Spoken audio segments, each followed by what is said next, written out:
a legend of one man who persuaded his friends to watch every Godzilla movie ever made. This world is on the brink of destruction.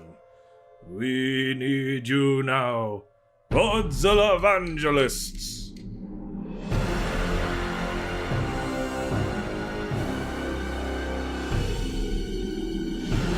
Godzillavangelists, a Geek Stew Network podcast, produced and hosted by Ryan Sargent, featuring Sam Schlenker and Joanna Brodecki.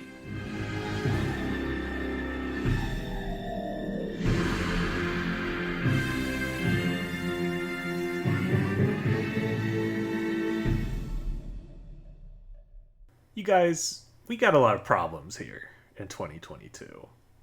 I'm sick of it. And you know what was a great year? Some would say the best year. 1991. Whoa, the best year? That's my favorite year. 1991. Well, I love 1991. It's got 2 1s in it and 2 9s. It does have that going for it. Great year, great year. So I thought we could all hop in this time machine and go back to 1991, find some stuff. It's going to solve these pesky 2022 problems. Let's go! All right. Wow. 91. Ding. All right, we're back. What a glorious horde we've brought back from 1991. Hell yeah. The world looked like home video back then. It's crazy. I brought back Full House. No, I'm just kidding. I didn't. Someone else did. Yeah. I brought back the first thing I could find, and I'm going to say the official name of them, Big Time Toys, Moon Shoes, Bouncy Shoes, Cowabunga. They're so fun. What problems are Moon Shoes going to solve? Gonna get kids off of Instagram and TikTok because it's so fun. Also, apparently one of the most dangerous toys of all time because kids were breaking ankles left and right. But still fun. But broken ankles from Moon Shoes still not as bad as broken self-esteem from Instagram. 1,000,000%, Sam. Thank you so much. That's perfect. Ed, what did you bring back? I brought back Vanilla Ice. Amazing. Okay, you know what? We need him. What's he gonna solve? Oh, he's solving everything. Just ice, baby, on a loop all the time. He's solving climate change, obviously. Yeah, there we go. He's doing a pro climate crisis track. Sandra, what did you bring back? Trog. I don't know if you've ever played Trog, but it was a video game in the arcade where it was basically Pac-Man but with a dinosaur, and pineapples is one of the bigger reward things to turn him into a giant T-Rex. Okay, he just eats the pineapple and grows huge. Okay, what is Trog going to solve? It's gonna help people who have to stay at home. There we go. Yeah, it's just this is a far better game than any of these so-called modern AAA big budget games. Everybody should be playing Trog. Forget Red Dead. Get out of here. In my day, we had games. You call that a pineapple? Well, I'm going for a dark swerve, especially if by the time this episode comes out, something's changed. But I hear there's a problem in Ukraine going on right now. So I'm going to 1991 and bringing back the collapse of the Soviet Union so that they'll be okay. Wow, Ryan. Russia will have other things to worry about. You're really bringing back a bigger thing than Moon Shoes. Yes. Yeah, you guys didn't notice that big duffel bag. I thought there was a size limit in the time machine. I got confused. To be fair, I got confused too because I went more of like a Terminator 2 situation where I just need to go back in time and ensure, that a certain event happens and isn't stopped. So I went back to 1991 and ensured the late 1991 conception of 2022's savior, Samuel James Schlenker. And I made sure that it happened so that one Sam Schlenker could be alive, be a grown man in 2022. 4 espresso shots in, talking on this podcast. So he can bring love and peace and joy. And probably solve some real problems, too. Aww. It's just as weird as Back to the Future would make you think.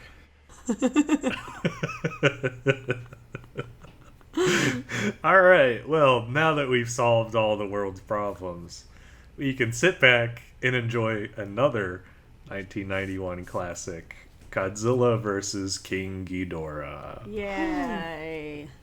And back with us are some returning friends. Our first, and some would say, best guests, Ed Baker and Sandra Cheng. Woo! Woo! Thanks for coming back. Yeah, thanks for having us. So we're deep in the 90s now. Or I guess not deep in the 90s. We're dipping into the 90s. Shallow in the 90s. Yes. Going into the pool slowly. We are feeling the 90s, though. This one doesn't have quite as much of an interesting history as the previous two, but there's still a couple things for me to share about how it got started.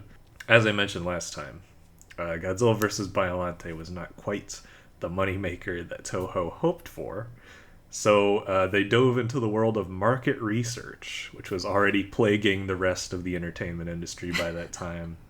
So why not put it to work on Godzilla? And what they discovered from their market research is that people wanted to see Godzilla fight some of the old monsters. They wanted to bring the old monsters back, nostalgia craze and all that. And they found out that the monsters that the Japanese moviegoers could most recognize were Rodan, Mechagodzilla, Mothra, and of course King Ghidorah, who was also the most popular monster with the men of Japan. And I'll give you just one guess which 4 monsters we're going to see in the next few movies. I mean, something tells me the right answer is those 4 you just said. Yeah. There you go. I don't know why I just got so stressed by that question. Don't make me answer. But lo and behold, this approach worked out, and Godzilla was finally back on the path to box office glory. Hell yeah, right as Ryan was making his way to the earth. That's right. I was born on the eve of Godzilla's rising star. And this movie didn't come out in the US for 7 years until Sony put it out on video in 1998, hoping to make a few bucks from its recent release of the Matthew Broderick movie. Although, as I'll get into later, it did get some attention on its original 1991 release. Not necessarily good attention. But yeah, that was the story of this sweet little baby, Godzilla vs. King Ghidorah. What are you guys' brief thoughts on the movie? The brief, non-spoilery thoughts. What fun. It was, I had a good time. I couldn't tell if you were going to say what fun or what the fuck. No, what fun. You know, you can interpret it as what fun or what fun. It was fun. I honestly was confused by a lot of things, but still fun. I think this may be the most convoluted Godzilla plot, which is really saying something. Apart from maybe the animes. It was all going for the first 45 minutes, you know? And that's when I was having the most fun. Yeah. Interesting. I feel like the last half is more fun than the first half. But... Oh, I'm a fan of the middle half, and I'm not even kidding. I'm not just being a contrarian. I'm dead serious that the middle half was the best. I mean, does that include the destruction of Tokyo? Was it Tokyo he was destroying? I'm not sure. I think the last scene was in Tokyo. I think he destroyed Kyoto first. But it's like, I mean, because when they first start destroying a city, that's when it came to life for me as a Godzilla movie, obviously. Because that's what you wait for. It's just like, let's see him stomp through a city. Just do it. We did get plenty of that, that's for sure. And plenty more.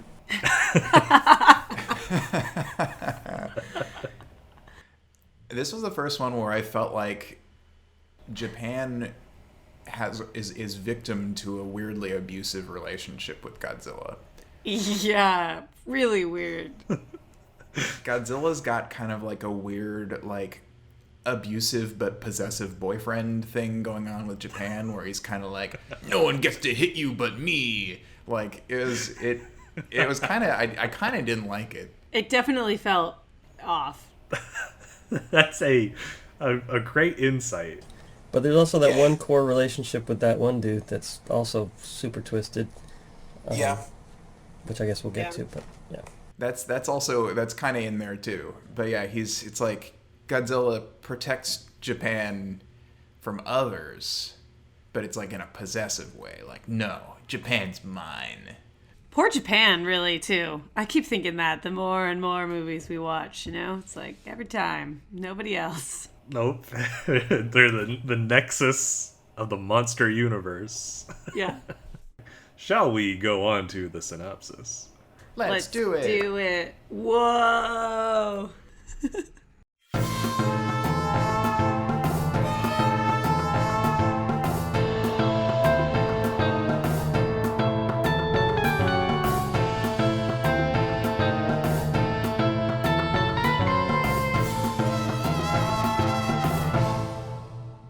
So here we go with a synopsis for Godzilla vs. King Ghidorah.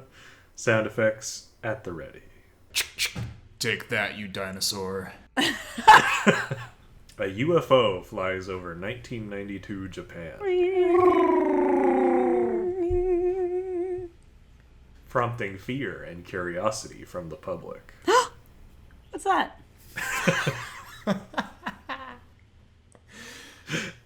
Meanwhile, science fiction writer Kenichiro Terasawa investigates reports about a living dinosaur interfering in a World War II battle. Eventually, he gets photographic proof of the dinosaur from Yasuaki Shindo, who was formerly an army major before eventually building one of Japan's largest companies. With the help of paleontologist Mazaki and psychic Miki Sagusa, Terasawa determines that the dinosaur would later be mutated into Godzilla.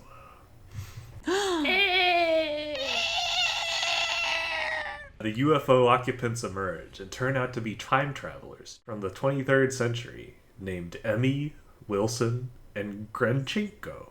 They ask Terasawa, Mazaki, and Miki to join them on a mission to 1944 to remove the Godzillasaurus before it can be mutated into Godzilla by atomic testing. They agree, witnessing a battle between US and Japanese forces before transporting the dinosaur's body to the Bering Strait. However, Emmy also releases genetically engineered animals called Dorats into the past. Oh, we're so cute. We're Furbies. Furbies! Gremlins. When everyone returns to the present, they find that the Dorats mutated into King Ghidorah, and the Futurians are using the new monster to economically cripple Japan. Dun dun dun. Emmy, upset that her partners have gone too far, leaks secrets to the Japanese government, reprograms android M11 to fight for her, and recruits Terasawa to sabotage the Futurian ship. Meanwhile, Shindo sends a nuclear submarine to the Bering Strait to recreate Godzilla, only to find that creature is already alive again and growing stronger after wrecking the sub. Oh no. The new, larger Godzilla fights King Ghidorah, and the battle looks like a tie until Emmy and the others sabotage the Futurian ship. Godzilla then mutilates the confused King Ghidorah and destroys Wilson and Grenchenko. Wilkins. However, the nuclear beast continues rampaging throughout Japan. Emmy goes back to the future to find an answer and returns with Mecha King Ghidorah, a cyborg revival of the original monster. Beep beep. With M11 controlling the monster's brain and Emmy piloting its body, Mecha King Ghidorah manages to wound Godzilla and bring him out to the deep ocean. Emmy bids goodbye to Terrasawa after admitting that she is a distant descendant of his. Questionable point. And yet, that's what we end on. Bye. That was... I honestly didn't think you could do that good a job, but you did, and I'm still confused. Yeah, it did clarify some points for me. That's supposedly what's going on. Now, the logic of how that all went down, that's another mess. That's another thing entirely that I don't think anyone could solve. I mean, I feel like this movie figured out the logic of time travel in a way that no other movie has. You know, there are always holes, but this one just knocked it out of the park. No problems there. All right, let's start with the characters, such as they are. I honestly forgot what's her name was a psychic. I truly went through the whole movie being like, she's a psychic. I did not know until you said that right now. I forgot what ESP was every time they mentioned it. Yeah. I thought it was related to dinosaurs. She's going to be in the rest of these movies to one extent or another. Oh my gosh. But yeah, I don't blame you for forgetting that she's a psychic in this one. But let's start with the good old Terrasawa. Any thoughts on this guy? Most attractive sci-fi writer I've ever seen. Topless half the time. So good looking. I resent that you call him a sci-fi writer because he writes serious nonfiction. Okay. Serious nonfiction, right? That's true. He does transition to being a serious Godzilla biographer. But he had such a cool car, great house, always drinking coffee. Love that in a guy, you know? And what fun. Yeah, how did he afford that nice house? Because of his popular sci-fi books. Okay. They mentioned it. I thought the same. And then in the third sentence of knowing him, they went, well, if you didn't write all those books, you wouldn't have all your money. Or whatever. Something about that. Okay. What about Emmy? She was there. I liked Emmy. I thought she had spunk. Which one is Emmy? She's The ancestor. time traveler. Yeah, time traveling great granddaughter. Oh, she's Japanese. I liked when she had that outfit, that cool black coat and the boots running around. Yeah, I liked her a lot. I thought she was, key to moving things along and much better than some other female characters where they're like, oh, don't go on the ship, whatever it is, So I appreciated that. Yeah, she's got some action to do. Mm-hmm. And then we come to my favorite character. M11. M11. Yeah. Every scene with him is just solid gold. So good. I'm filled with delight at every one of his goofy line reads or actions. Just like every time he's on screen, I'm like, this is gonna be great. I love when he sits for the first time and starts using the computer in the ship. Every Terminator audition scene he was doing was fantastic. Yeah. No, his running scene in the car chase was magnificent. And truly so out of the complete absolute nowhere. There was no reason we should expect a scene like that to be arriving in that movie, and then it shows up and you're in. No, you're wrong. There's I think there was a studio checklist where somebody was just like, where's the car chase? You don't have a car chase? Put a car chase in. And then it turns into this Terminator car chase, which ends with Emmy saying, oh, well, let's just go with him. It's just why were we running from him? I don't know. That feels like a distinctly Japanese way to end a car chase. Just you know what? They won. Let's go for it. Let's go for it. Yeah, this is the beginning of several blatant homages or rip-offs of American movies. This is a running theme throughout all these 90s ones. But yeah, there's so much transparent Terminator, Back to the Future, Star Trek stuff in this. But in the case of M11, I love every minute of it. Well, I like that he turned from like the Aliens robot into the Terminator robot at some point during the story. And he probably became Hal at some point. I don't know, but That's true. Yeah, he was uploaded into the monster brain. So yeah, there you go. All right. What about Shindo? Which one was he? He was the old man, the guy who Godzilla rescued him. Oh. That's how. Yeah, the guy who Loved was him. old 50 years before.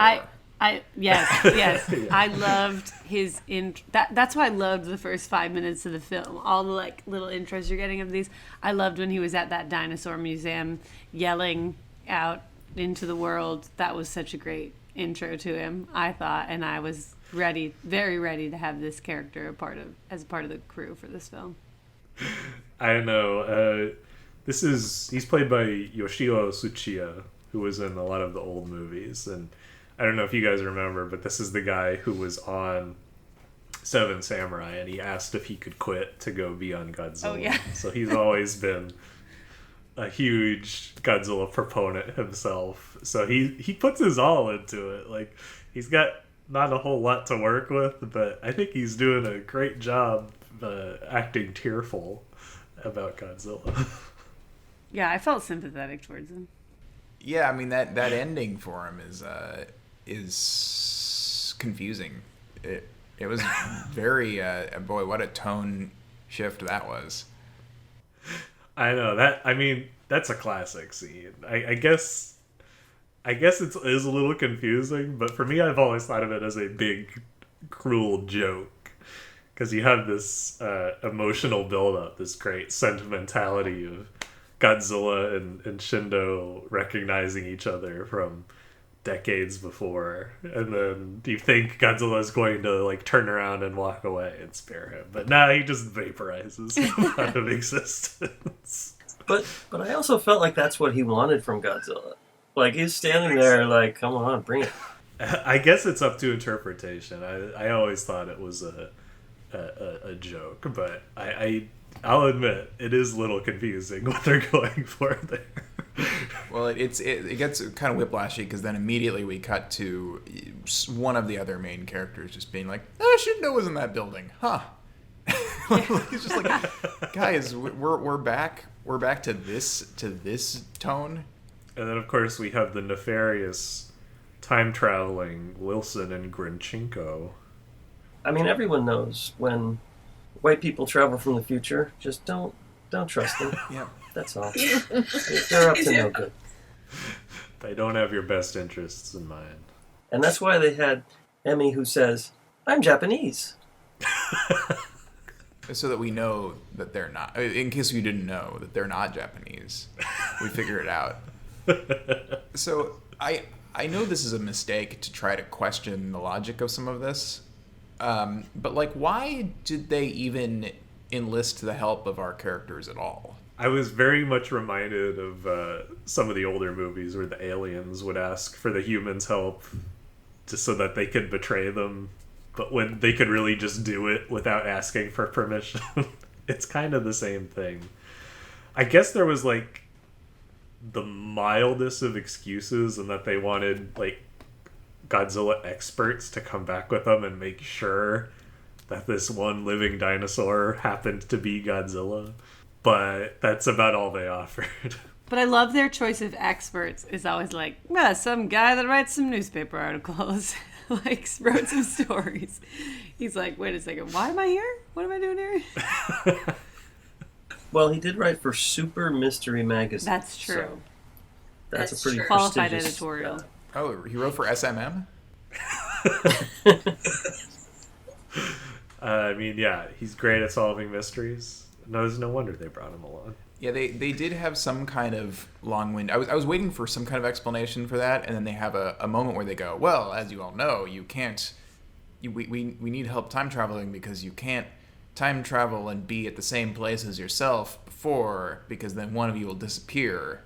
And I was like, that actually is more confusing and doesn't answer my question, But thank you, I guess, for that rule that doesn't get paid off. See, Sam, they said that, and I went, yeah, sure, that makes sense. Yeah, no, it serves me right for trying to figure it out. I'm sorry. I should have just let it wash over me like a warm bath. Yeah. But somehow, Sam, what you're describing makes me think that you could make a workplace comedy around these same characters. Mm-hmm. Like, as one guy pitches this at a meeting, well, I say we go back to 1991. We can't go back to 1944 first, even though that makes sense.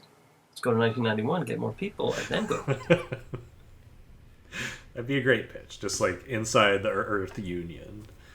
Yeah. They should do that show instead of the Monsterverse show that they're getting. Yeah, then another team member goes, I swear, every one of your plans involves going to 1991. Do you have a 1991 thing? Is that your favorite year? I just think it's neat. And I have a question. Did Emmy really think that she was like her and those two dudes were on Team Good Guy? Like, did she really feel that? I'm a little confused by that too. Like, she's like, this wasn't the plan. This wasn't what you told me. But what was the plan? Right, because when Miki was like, whoa, hey, the gremlin guys are still out there. She's like, M11, leave now. Like, she was just confused as to what she thought was happening. But I try not to question it too closely, because then I would get too distracted to watch the rest of the film, They knew that 3 gremlins plus nuclear activity equals King Ghidorah. Yeah, that was a wild bet to place. Yeah. But I guess they come from the future, so they... Well, they've done this before, and they saw that it worked. Right. It makes me wonder why they couldn't just genetically engineer King Ghidorah to begin with. No, that doesn't make any sense, Ryan. That's too far-fetched. Ryan, they are from the future, but their tech does have limitations, okay? Not many, but they do exist. They need to take advantage of some stray nukes. They have no way of engineering a King Ghidorah, but they have very easily can engineer a mecha King Ghidorah that looks just like the real thing they can't create. So, speaking of shady white people, the weird nationalist vibes of this movie start up early, and they never really stop.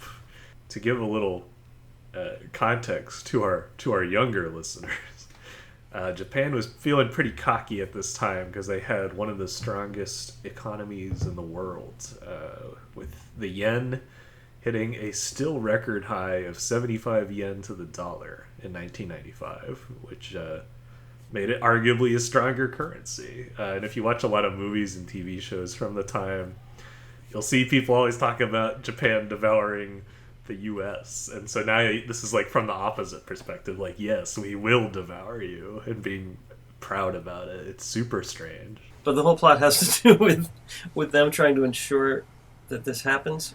The people from the future are trying to stop it from happening. They're trying to stop Japan from becoming like the global power.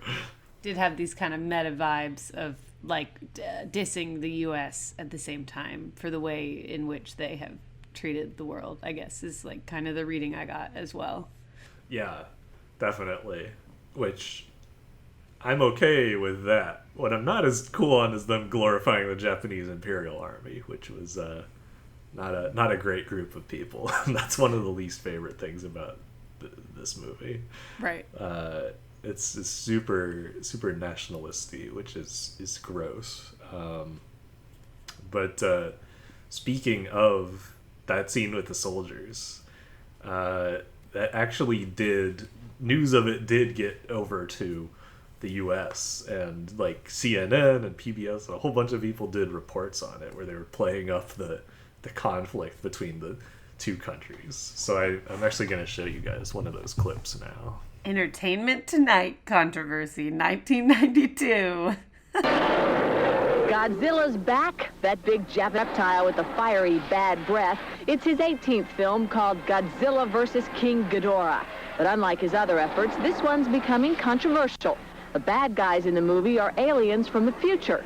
The odd thing about them is they appear to be American. Gigantic attacking on board! A dinosaur? And in a flashback sequence to World War in the film, Japanese patrol defended by a young Godzilla who trashes the Americans.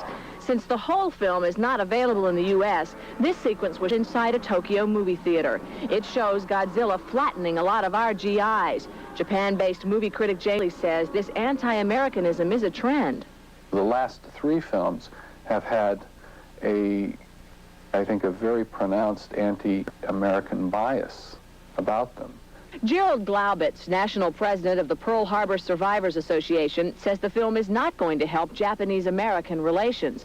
I think it's very poor taste. People have been trying to better the relationships between the two countries, and I think this just divides more.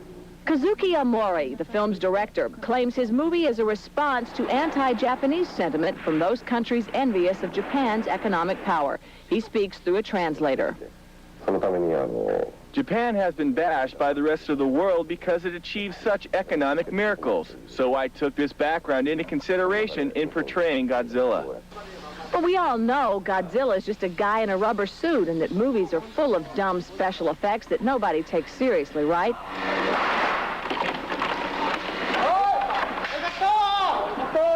So who cares what happens in a Godzilla movie? Kids, that's who, and they make up a whopping 70% of the Japanese audience for the popular Godzilla films. The young people, as you know, and just going to grade school are very impressionable, and they can look and see this and say possibly, oh, great, somebody did something to those bad Americans.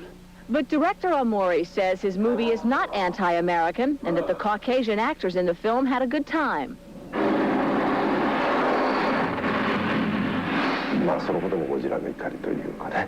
The American actors who played extras in the film were very happy about being crushed and squished by Godzilla, and they went home happy. So taking all this into consideration, I don't see any anti-American sentiment in the film. So far, Godzilla vs. King Ghidorah is only being shown in Japanese movie theaters. No firm plans at this point to show it here in the U.S. Yeah, it's weird. It's weird because I agree there's some questionable things about this movie, but on the other hand, this is the worst excuse for news I've ever seen. Yeah. I also love how they just have to work in a slam against the Godzilla movies in there. After all, who gives a shit about these special effects garbage movies that don't even look real? Kids, that's who. These kids are not going to come away with good impressions of America. Oh my God, wild. I can't believe they bothered that poor old man. I can't believe they bothered to get clips from the director. Like, that guy doesn't need to be. And he's like trolling them. He's like, no, we squished a bunch of American actors and they had a great time. He's like, they had so much fun. I'm not making any kind of statement with my movie here. And could they have maybe interviewed somebody from the Nagasaki survivors group? Right, exactly. Maybe not a balanced story. It was a bit of a tempest in a teapot. There is a character in this movie, the only named American soldier, I think, which is Major Spielberg, which I love that gag, where they're just basically these two soldiers are standing off the boat at night and they see the UFO arrive and they're like, should we report it? And the commander's like, no, you can tell your son about it when he's born. Major Spielberg. So good in concept, but terribly botched by bad acting.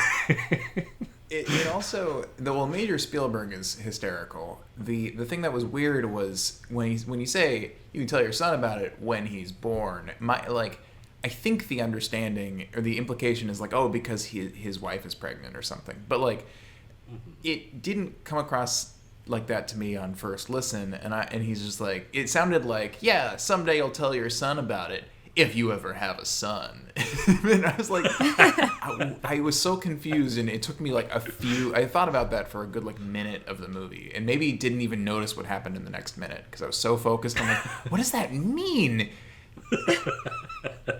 And yeah, they do land, and they're all the soldiers are squashed by the Godzillasaurus. A very slow squashing scene. Slow tail swing. slow, silly foot stomping. He was very considerate. What's interesting is he didn't, at least for a long time, I guess at the end he actually directly squashed someone, but for a while, you know how like they say like certain like gorillas can use tools, and that's like an interesting, like he doesn't directly squash anyone, he uses trees to squash people. Yes.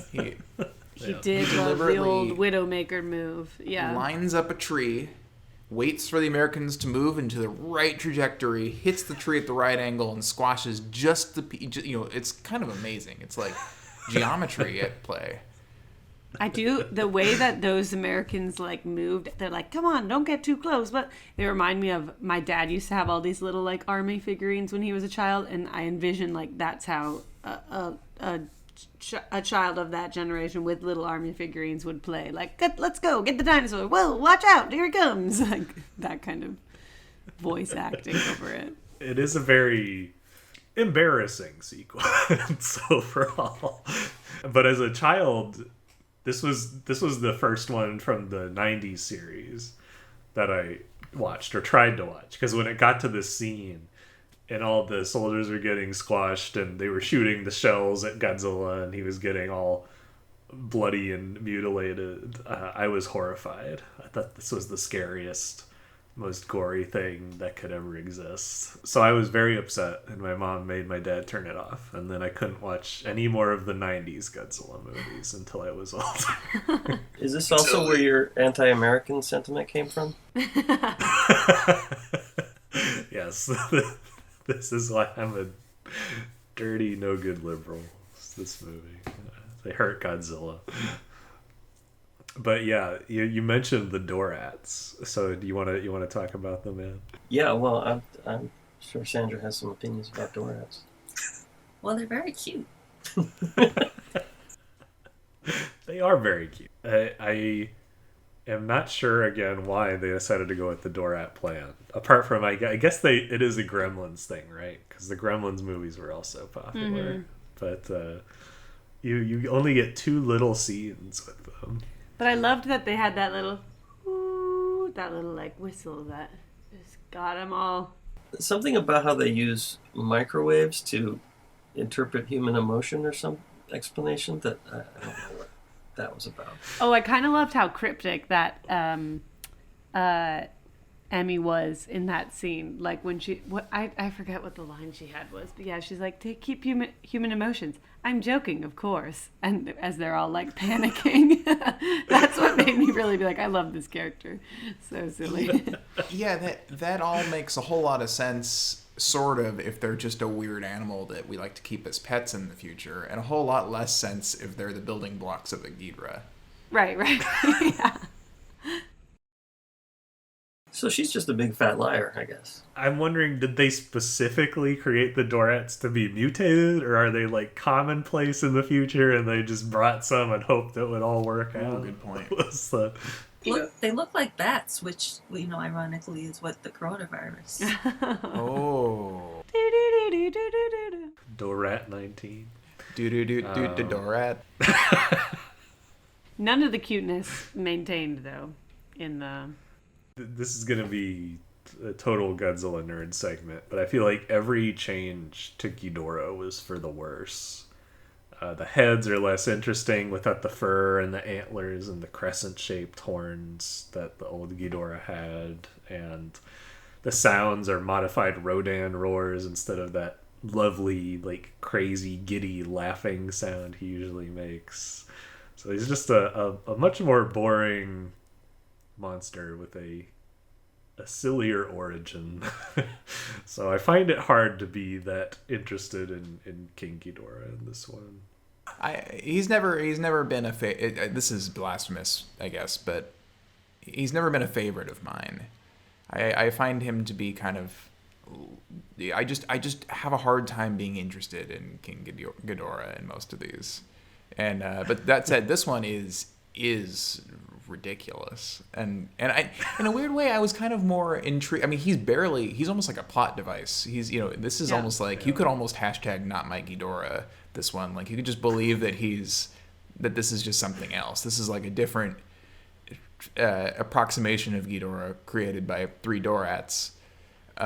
Because like he's just flying around, he doesn't kind of like stripped of his origin. What is he? Is my thinking. Yeah. But that said, I don't, since I never really cared that much for him. I was kind of like, hey, this is kind of crazy. Whatever. This brings up another question though. Does this fit into is there a continuous timeline of all Godzilla movies that this fits into, or are they just reinventing? Because this whole thing about him being a T-Rex. That's new, right?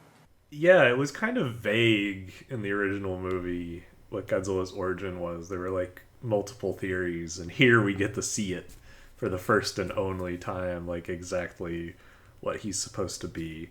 But yeah, this one is part of a series that's like a reboot, so they're counting the original Godzilla, but like Raids Again and all the ones that were made in the 60s and the 70s, they've thrown it out basically. Yeah, so they're kind of restarting. Because the other way to interpret it is that the people from the future know about King Ghidorah, but they don't know how to get him to fight Godzilla, so they have to create a new one that's based on the original, but it's not quite right because they had to make it out of these other things. And don't do it. This is a mistake, and you know it. Don't do it. They're Ghidorah fanboys, and they're just like, oh god, it'd be cool if we had a Ghidorah to fight Godzilla. Honestly, I'm impressed they got that close, if that was their goal. I also have a few goofy observations. There's a scene during Ghidorah's rampage where Terasawa's girlfriend or publisher or something calls him is like, hey, I wanted to know about your book, and also, will you marry me? And I'm like, why are you talking about this while your country's being destroyed? Also, like, they had enough of a setup. I could get them kind of getting together, but the marriage piece is like, what? Why? Why is that necessary? She came on real strong. Well, didn't we also learn from the time travelers that he doesn't actually sell that well in the future? It doesn't. Yeah, the book doesn't sell well. That's because he plagiarized himself. Like, they brought him his finished book, and he's like, oh, cool. Actually, and speaking of the relationship piece, like, definitely got romantic vibes between him and Emmy. So then at the end, when she's like, I'm one of your relatives, I was like, what? I would have rather her be like, I'm a relative of you, other female, like, that would have made more sense. Well, how many generations before it's no longer incest? Right, exactly. Yeah, that's the point. And right, they're like eighth cousins. Right, were they fourth cousins to begin with? But I thought for a second she was saying it to Miki, and then I was like, no, I think she's saying it to him. Good thing they didn't actually make out. Because that would have fucked with their family. I've always wondered that if it's like meant to be an intentional fake out, like you think they're gonna get together, and then it's like, oh. Or if it was just like, if they just had like a weird chemistry that couldn't be like hidden on camera. Another goofy thing I noticed in the Japanese government building, there was a door labeled Super Scientific Playroom. I love that they call it a playroom. It's just, you just come in and have fun with science in here. I remember taking field trips to that place. It does sound like a goofy 90s children's museum. Well, I was intrigued by the set design. There was like some place where there were like monkey bars in the background. Like, I didn't know what was going on there. Oh, yeah. You know what I'm talking about? Those weird, colorful, like red and green bars. It's the playroom. Right. You gotta have science, and then you go on the jungle gym. All work, no play. Can't do that. Mm-hmm. Yeah, and now that you mention it, in the Futurian ship, like the time travelers get these nice huge chairs, but they make their guests sit on like horse hitching posts, like the thinnest benches I've ever seen in my life.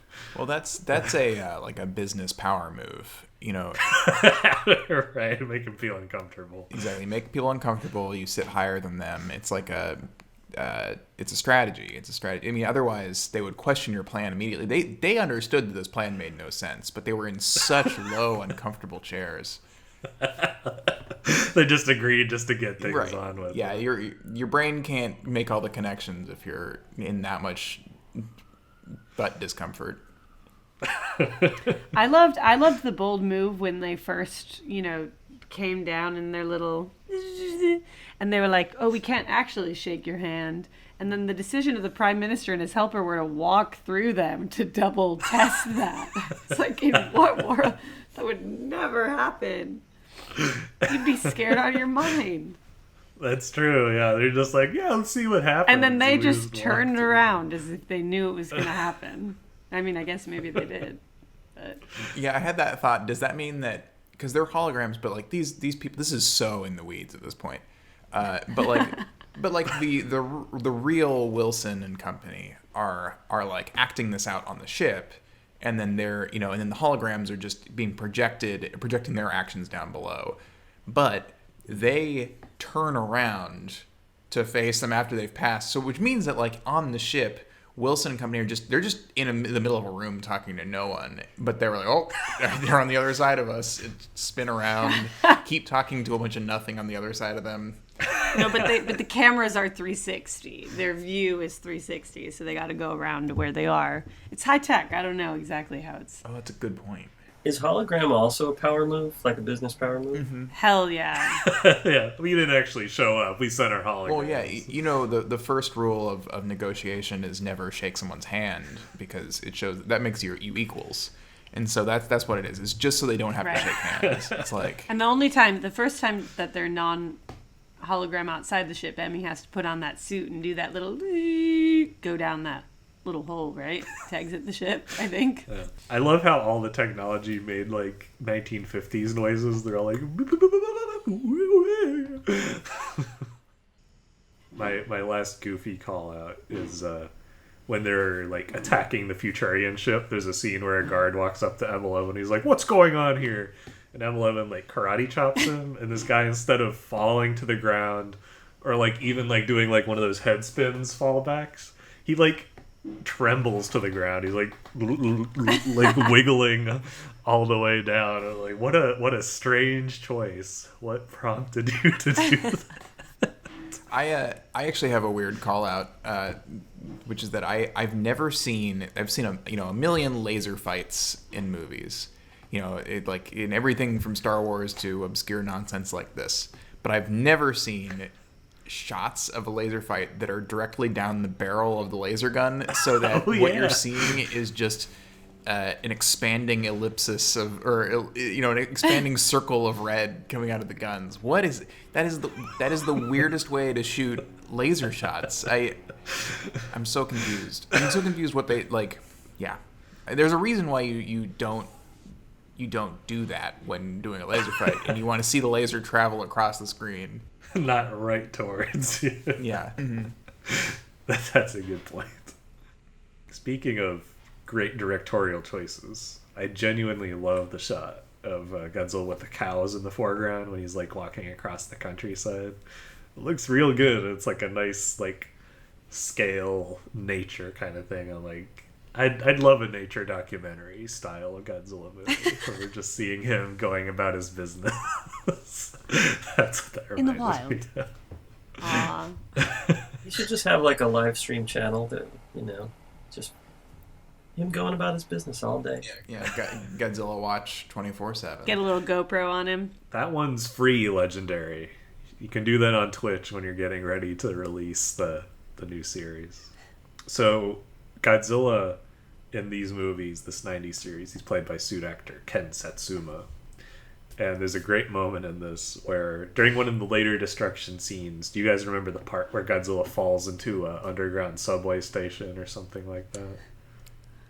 Absolutely no memory of this. Okay, well, he does.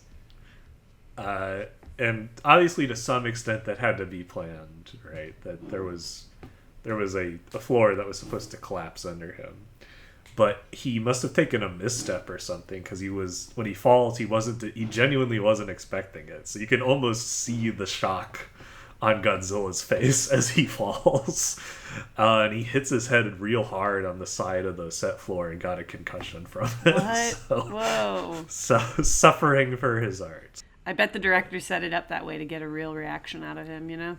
It was like The Exorcist when Friedkin was firing off guns. That's my favorite. Whenever I hear about that, whenever directors are like, we just wanted like a real reaction, so we just didn't tell them. It's like, okay, but they are hired as actors for the purpose that that's Godzilla, directed by William Friedkin, just slapping Godzilla across the face. Yeah, I need you to cry. Like, what if we didn't tell him? Oh my god.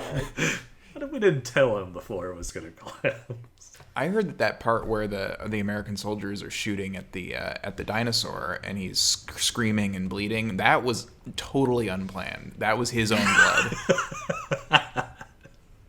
They're using live bullets. Yeah, William Friedkin really wanted a real reaction from Godzilla. Yeah. This is tangential, but just one of my least favorite being a dick stories. Apparently in Kramer versus Kramer, Dustin Hoffman, because Meryl was kind of new on the scene, didn't trust that she would be good enough. So before each scene, he would say like legitimately mean stuff to her before they would call action to get a quote real reaction out of her.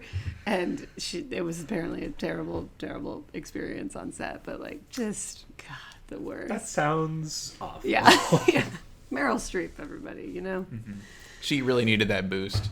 She needed, but that is what launched her career, so thank you to Dustin Hoffman for getting that going, I guess we could say. And now she's passing on that trauma to others. Exactly. That's the way Hollywood goes. Insulting her Mamma Mia co-stars before the takes.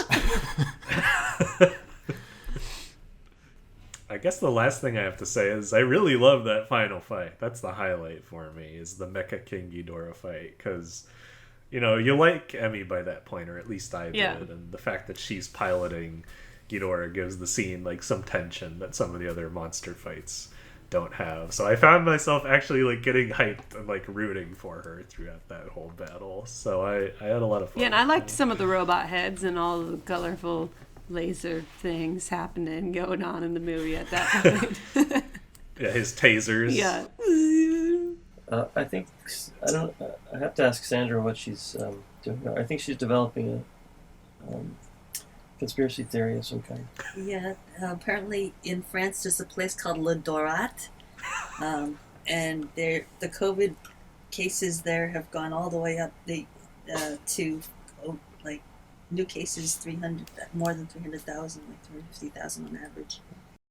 So I don't know if there's a connection. It sure sounds like there is. They look like bats. Let's just settle on it now. There's definitely a connection. Beware the Futurians among us.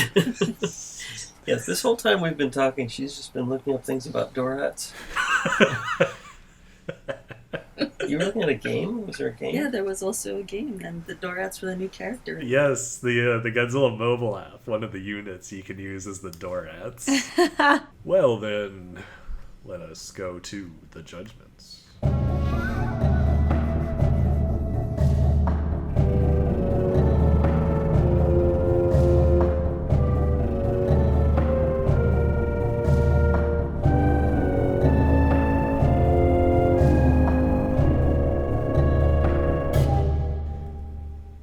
As you all know, as Godzillavangelists, it is our holy duty to assign each movie its proper place in Godzilla heaven, hell, or purgatory.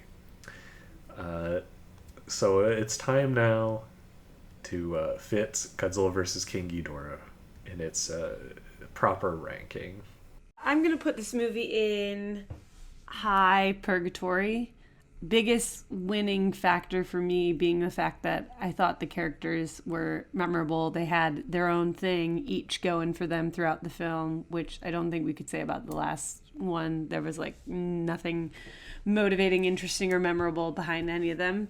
So that was a key winning factor for me. Thought it had a lot of spunk, a lot of fun. Thought the plot got way convoluted. What the hell is going on by the end of it? But I still enjoyed the ride. So can't quite put it in heaven, but high purgatory could easily have on in the background, watch again at some point in life. at some point in life. Right. You know, that's a pretty good recommendation as far as some of these have been concerned. Right, exactly. All right, I'll go. Yeah, this movie's really entertaining in spurts, and like I said, every time Emma Lemon's on screen, I just can't help but smile.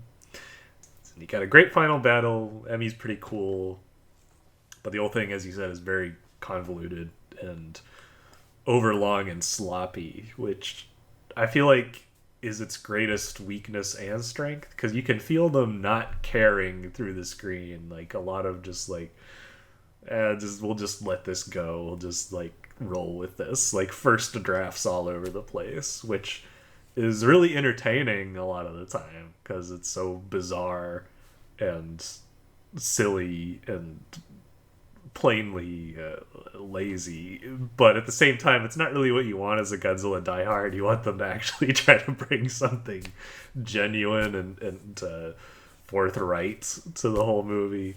So that's the up and down of the whole thing. So I feel like this is exact purgatory for me. Like this is the exact center of the Godzilla theology scale. We found the median. Yeah, the perfect median is Godzilla versus King Ghidorah for me. All right, Ed and Sandra, where do you rank? I'm just looking for a Dora therapist. Okay, I will say Purgatory because I did find it entertaining, especially all those scenes of people in meetings. That was okay. But no, it was a fun movie. I think it's in Purgatory because I'm not sure about the science and I need to do my own research. So pending a bit more time on it to do the research, it could find that all their science was correct, put it in heaven.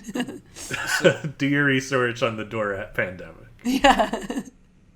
I love a theory. You're saying we shouldn't have more, or we shouldn't put more scientists and fewer soldiers on the beach because scientists don't know shit, and do your own research. Right. All right, I got you. I can go too. Sandra, do you have a purgatory as well? I want to straight purgatory this thing, unless you feel differently. I just want to find a Dora therapist. I have a service Dorat. They're emotionally in tune. Well, yeah, they flew with them, so maybe that's all right. There's no answer to this, but I'm just saying they were flying with Dorats. They do have emotional like empathy. Maybe that's why they had them. So I'm a purgatory as well, and I felt that this was often not boring, and which is of course the rubric by which I judge all of these films. Yes, same, exactly. I stand by my middle hour being my favorite part, where it was kind of like once M11 is around, I'm enjoying it. I found it that once we start time traveling, I found it to be fun. I got a little bored with the fighting at the end, I'm not gonna lie. I found those final fights, I was surprised that we dispatched of the UFO, and then we had like 25 more minutes of movie, and that just seems like a long time. So it lost me a little bit in that last quarter, but it was cool. And I will say also, I haven't thought through this a lot, I guess, and this might be controversial, but this stretch of 3 movies from the mid 80s to now the early 90s, is it one of the stronger runs of 3 movies that we've looked at? I'm just saying, like, other than, like, I think early 60s had a good run of 3, I'm sure. After that, I feel like we had a lot of, every time it felt like we had something good going, we then had, like, a real stinker. This was, like... I think you know what? As long as you're willing to make an exception for the early 60s, I'll agree with you. Yeah, but I'm going to refute that because I did not like the last movie. I thought it was boring. So okay, see, that was my favorite of the 3. For the 2 of you, though. Right. Sam, yeah, the 2 of us, like... Yeah. So yeah, you're right. If you consider that to be bad, then you're looking at a middle of the road bad and middle of the road, which isn't a very good run. That in fact that's quite below the median. But But yeah, I was thinking about it, and like I guess maybe there's a like Mothra into something into Godzilla versus Mothra. I don't remember what the order of these are. Challenge me on it, fans. But yeah, like that could have been a good run. But like then you look at the 70s, you look at the late 60s, and you don't get a lot of like two solids and a good in a row. I think that's a worthy contention, and I'm curious to hear your thoughts, listeners. Yeah, what's your favorite trilogy? Yeah, I'm holding out for the two leading into 1998. See how those cue it up for the grand finale. Even though they won't be related at all. Well, we're purely going off of time order. Yeah. Yeah, you can count it if it's an American and Japanese movie sandwich, where the meat of the movie is Matthew Broderick. Okay. Right. That might work out, because I was going to say the two prior to the American one, the first of that trilogy is my least favorite of the entire series. So, but who knows? Joanna might love it. We'll see. All right, we got a fan message asking about something that a lot of people have asked about, actually. So I thought we'd answer it on air, just get it out there so everybody knows. No, I'm not single, but thank you for asking. I always assume it's going to be a trivia thing, and then I get stressed again because I'll never know the answer. Yeah, everyone's asking us trivia questions for some reason. No. This particular one is a message from Aaron G. They say, I found this podcast, and it's great. Are you guys going to be covering Godzilla vs. Megalon at some point? That and Godzilla's Revenge are my favorite movies to show to non-fans. The reactions are pretty priceless. Keep up the good work. Thank you, Aaron. And as a matter of fact, we will be covering Godzilla vs. Megalon. I just have a special plan for it. And I'm scared to say it, because then it might not come true. Like a birthday wish. Superstition around Godzilla. But I want to do something special with it. So whether that happens or not, though, we will cover it. We'll come back around to it. But it'll be one of the last ones we do. So just prepare for a little bit of a wait. But yeah, believe me, I don't want to leave behind Megalon. You're just going to have to wait mega long for it. Nailed it. Do you guys want to thank Aaron for the nice message? Oh, yeah.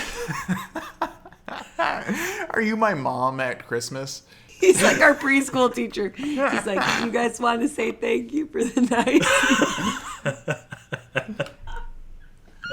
I just thought you wanted to show some gratitude to our lovely listeners. Hey, this is a shout out to Aaron G. Thank you so much for the message. We really appreciate your listening, and we hope you continue spreading the good Godzilla word. Wow. Yes. Thank you, Joanna. Yes. No, thank you. And again, still really glad that people get enjoyment out of us being such noobs and not knowing anything and giving our opinions. And because I do always feel like we're are we just going to anger people? So it's good to hear that we are not. Our total unwarranted opinions. Mm-hmm. I think we've scared away everyone we've angered in the past. Good. We'll see. Maybe we'll get some more hate mail. But in the meantime, Ed and Sandra, thank you so much for joining us for this show. Do you have anything to plug? Anything to plug? Yeah, I have a shop on Etsy called Passing Grade. A few t-shirt designs that hopefully will expand. Go take a look. Are you going to do a Godzilla versus King Ghidorah one? I think I have to now.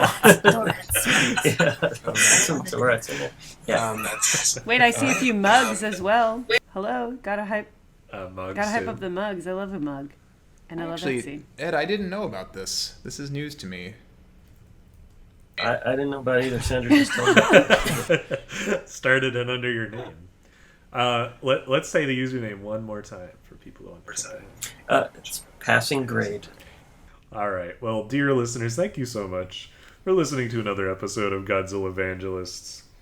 Share us with your friends, your family, the Godzilla groups and circles you travel in. If you have a friend who doesn't like Godzilla, but they just like to talk about cult movies or bad movies or weird movies, they might like it too. Well, bad movies, Ryan. Come on. What the fuck? As much as I... What? Don't tell anybody. What the fuck? But some of these movies are bad. I quit. And then finally, citizens of La Dora, if you are at home with COVID and need something to listen to, share some eyewitness reports. Tell us what's going on the ground there. Oh, lordy. All right. But seriously, review us on Apple Podcasts. It's a lot easier than it used to be. Subscribe to us if you haven't already. Post us on social media. Share our posts. We're posting a lot more than we used to, so hop on board. We got great stuff. And, of course, keep spreading the word of Godzilla. Woo! Bye, everybody. Bye. Cowabunga.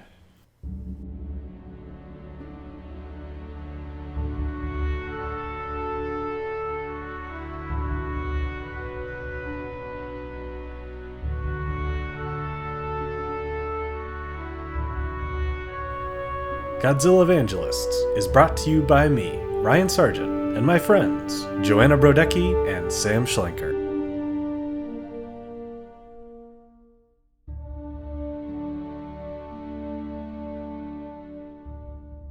All our incredible music is composed by Robert Mai, and our wonderful artwork is drawn by Cassidy Stone.